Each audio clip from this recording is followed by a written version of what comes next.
inconsequential horrors of summertime. It is instilled in the minds of most people from a young age that summer is an exceptional time of year when good things are in abundance. It's a season to relax, catch up with friends and family, and experience life. But summer is also one of the most explosive times of the year. Maybe it's the carefree attitudes or the heavy volume of traffic that sets the season apart from the others. Whatever the underlying reason may be, one thing is clear: summer kills. Number 10. Things that fly. With 176 known species in the United States, mosquitoes are everywhere. Most people don't give these small pests a second thought. Hibernating during the wintertime, they re-emerge when the temperature reaches roughly 10 degrees Celsius, 50 degrees Fahrenheit. They thrive in hot weather, and their season will reach its peak accordingly. They are not just a nuisance for causing red, itchy bumps. They sadly pose a more serious threat. Often, people associate mosquito-borne illnesses with less developed countries. However, that is far from true. Each year, over 1,000 Americans contract serious illnesses or die as a result of mosquito bites. Mosquito-borne diseases that are frequently documented include West Nile virus, dengue, chikungunya, and even the Zika virus. The West Nile virus is the most commonly seen of those few. In extreme cases, it can cause brain damage and even death. In recent years, dengue has also increased in occurrence. The mosquitoes that transmit these diseases are active both day and night, making the problem seemingly impossible to avoid and contain. Number 9. Car accidents.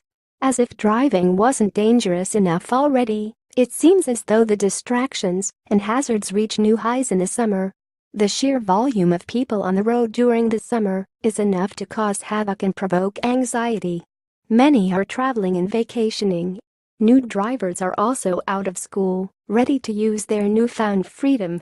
To no one's surprise, young drivers, ranging in age from 15 to 20, are responsible for a substantial number of traffic accidents during the summer months, more than any other time of the year. During these months, there are about 16 traffic accidents per day involving those in that age range. New drivers are not the only determinant that makes summer a dangerous time for those on the roads. Weather conditions also seem to play a role. The warmth and the sun have the effect of making people more laid back, even carefree, which can result in accidents.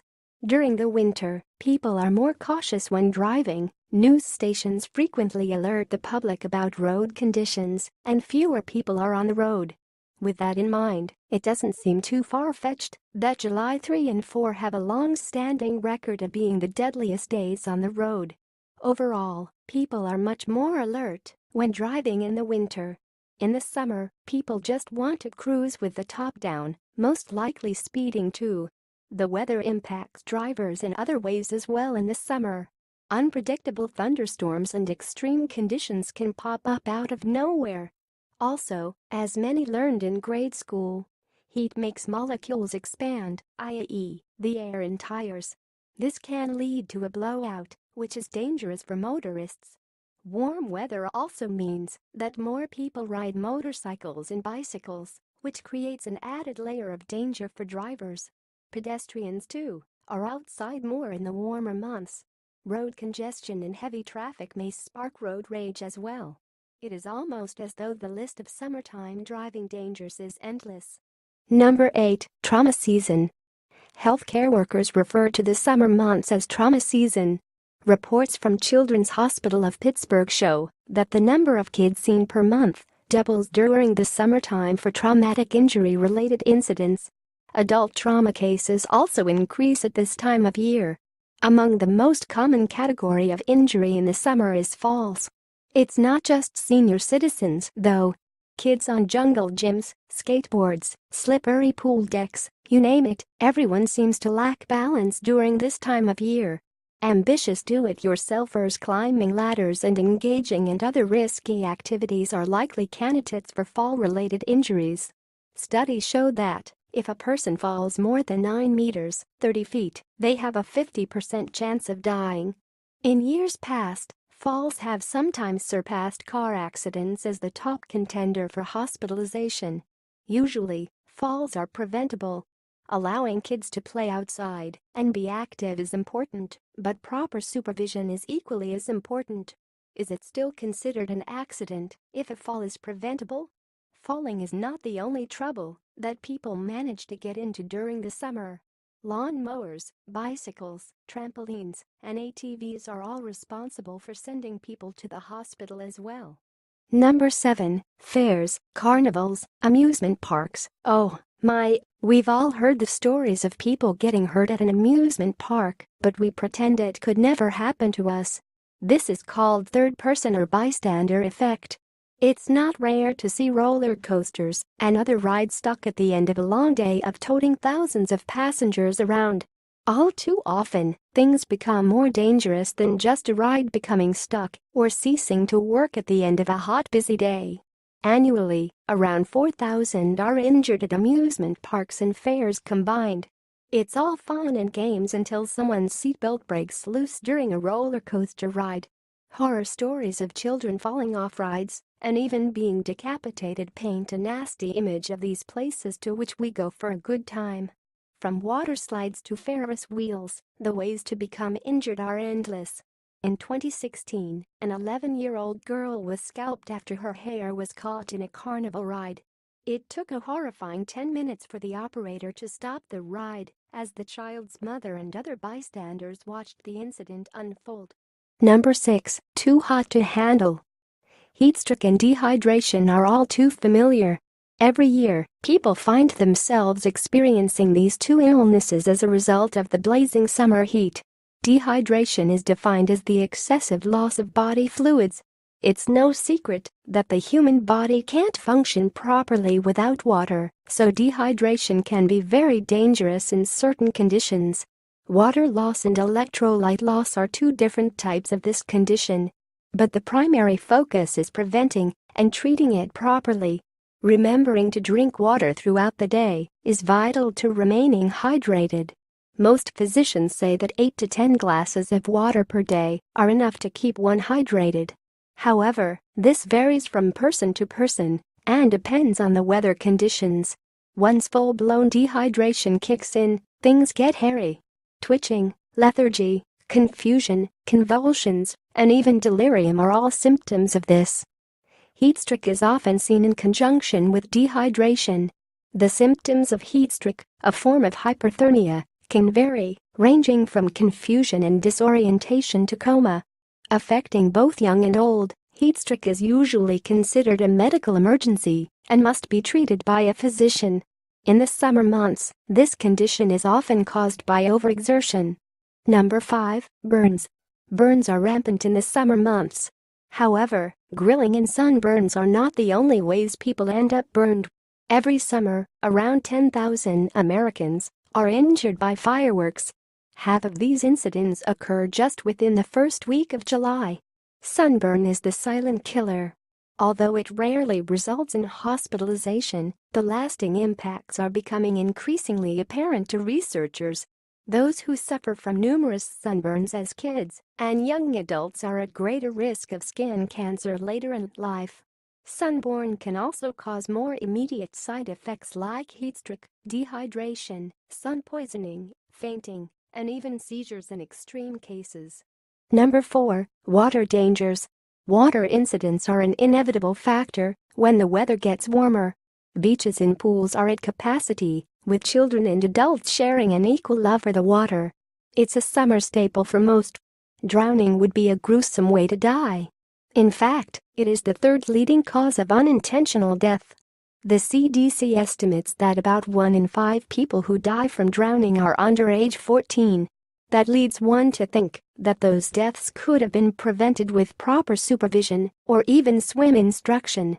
Swim lessons can prove effective for many and are strongly recommended for those who live by or are planning on traveling to an area with water. Life jackets for youngsters can also save lives. There are other ways in which people find themselves in dangerous situations involving water.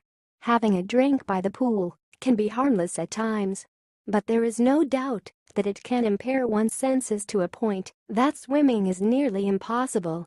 Rip currents are also dangerous as they can appear in seconds and snatch a small child right off the sand.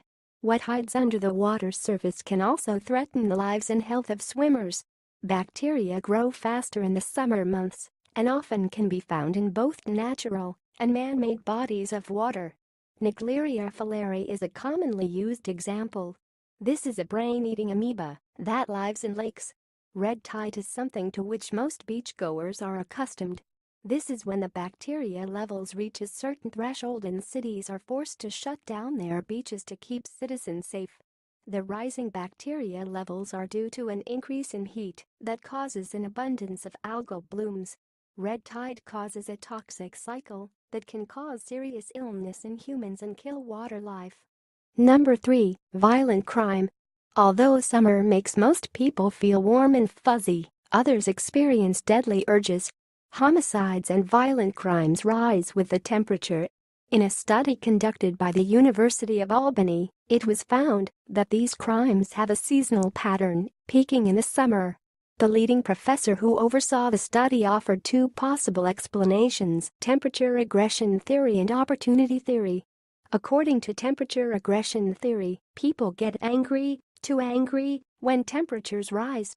However, opportunity theory, aka stranger danger, states that people, with a tendency to be out and about more in the summer, have a greater chance of meeting strangers. Whether these theories are valid or not, one thing is apparent: crime rates are notably higher in the summer. Number 2. Food. Grilling, picnicking, trying new exotic meals. It's no wonder there are more instances of food poisoning and other foodborne illnesses when summer rolls around. When interviewed, a senior food safety associate from Penn State University stated that the number of E. coli cases clearly rises in the summer. Salmonella instances also see an increase during the summer, not just from eating raw cookie dough. The U.S. Department of Agriculture states two reasons for this seemingly sudden growth in summer. First, bacteria grow faster in the heat as they need moisture to flourish. Second, people are outside more. Most don't think that any harm will come from cooking outside, but added precaution should be taken when doing so. Make sure that the cooking area is cleaned correctly and use proper refrigeration. Undercooking meat can also make food unsafe for consumption. Number 1. Animals gone wild. Animal attacks and injuries skyrocket in the summer months. Most reported attacks are not from bears or sharks, but from more commonly encountered mammals. The CDC notes that 36% of all animal-related deaths were caused by what they categorize as other mammals. This is a collection of cows and other farm animals grouped together to make statistics easier. Dog bites also rise in the summer for some unknown reason. We could speculate that it is due to more time spent outside or children being out of school, but there is no definite answer. Snakes bite around 7,000–8,000 people annually. Fortunately, only around 6 people die as a result. Although arguably scarier, bears claim even fewer lives. On average, 3 people die per year from being attacked by bears. Attack statistics are hard to come by, but the thought of encountering a bear is enough to keep most people away from the woods. For many, the phobia of bees is justified when looking at the CDC's account of bee fatalities from 1999 to 2013. The data shows that over 800 people were killed by bees. During that period, every hotspot destination and tourist attraction seems to house some dangerous wild animals. The beach has long been a popular place for tourists. Even though the numbers are relatively weak, shark attacks do still happen. National Geographic states that 93% of shark attacks have been on males, mainly surfers. In recent years, 2010 was the deadliest for shark attacks worldwide with 79 attacks reported.